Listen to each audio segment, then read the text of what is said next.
जो एक शख्स मरी रूह में बसा रहता था, वही हर बार मुझे छोड़ के जाता था। मैंने चाहा था जिसे दिल से बहुत शिद्दत से,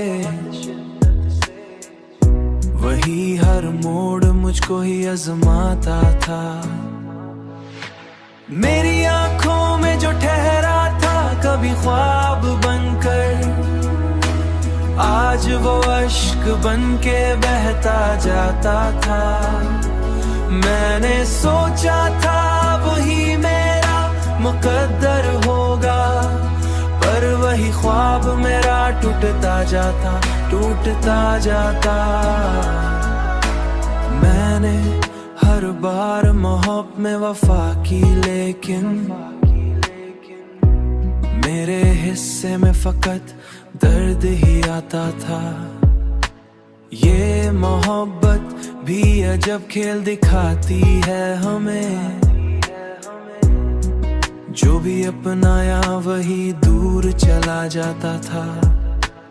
अब तो तन्हाई भी मुझसे ये शिकायत करती है, अब तो तन्हाई भी मुझसे ये शिकायत करती है। तू जो हंसता था कभी क्यों चुप रहता था। मेरी आंखों में जो ठहरा था कभी ख्वाब बनकर, आज वो अश्क बन के बहता जाता था। मैंने सोचा था वही मेरा मुकद्दर होगा, पर वही ख्वाब मेरा टूटता जाता। मैंने हर ख्वाब को टूटते देखा है यहाँ, कोई भी वादा कभी सच्चा निकला ही नहीं।